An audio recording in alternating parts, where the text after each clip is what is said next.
દોસ્તો, global કન્સલ્ટન્સીની YouTube ચેનલમાં ફરી એકવાર આપનું સ્વાગત છે. પહેલા એપિસોડમાં આપણે જોયું કે સ્માર્ટ બિઝનેસ ડિસિઝન્સ કઈ રીતે લેવાય, અને આજે આપણે જાણીશું કે સત્ય અને ભ્રમ વચ્ચેનો ભેદ કઈ રીતે પારખી શકાય. રોજબરોજની જિંદગીમાં આપણને ઘણી બધી માહિતી ડેઇલી બેસિસ પર આપણને મળતી હોય છે. એ આપણી રૂટીન લાઈફ હોય કે બિઝનેસ લાઈફ હોય, આપણી પાસે ઘણી બધી માહિતી ઘણા બધા પ્રકારે આવે છે.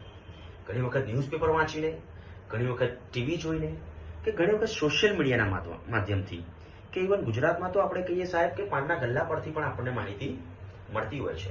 કોઈ મિત્ર પાસેથી માહિતી મળી, કે સોસાયટીના નાકેથી કોઈ બે જણા ઉભા છે ને કોઈ બે જણા વાત કરે છે તો તેના પરથી પણ માહિતી આપણને મળે છે.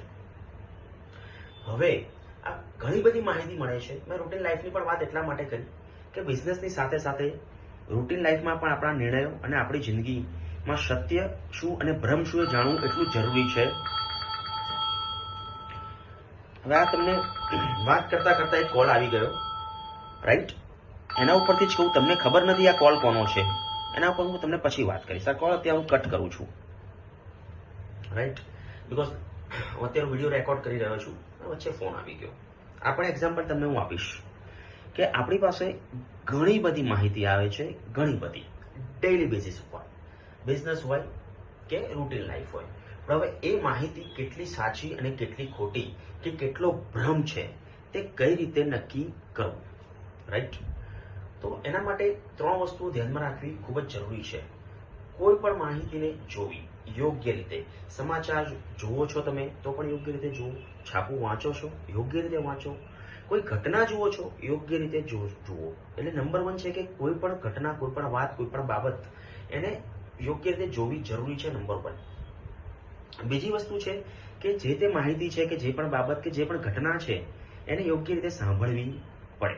જેમ કે મેં હમણાં આ ફોન આવ્યો તો મેં આ સાંભળ્યો, મને ખબર પડી કે કોઈનો ફોન આવ્યો, એટલે સાંભળવું જરૂરી છે, જોવું જરૂરી છે. ફોન ઉપાડે મેં જોયો, ફોન કોનો છે મને જ ખબર છે, તમને ખબર નથી. ફોન ઉપાડવું જરૂરી છે, નંબર 1. નંબર 2, ફોન મેં જોયો, ફોન જોવો જરૂરી છે.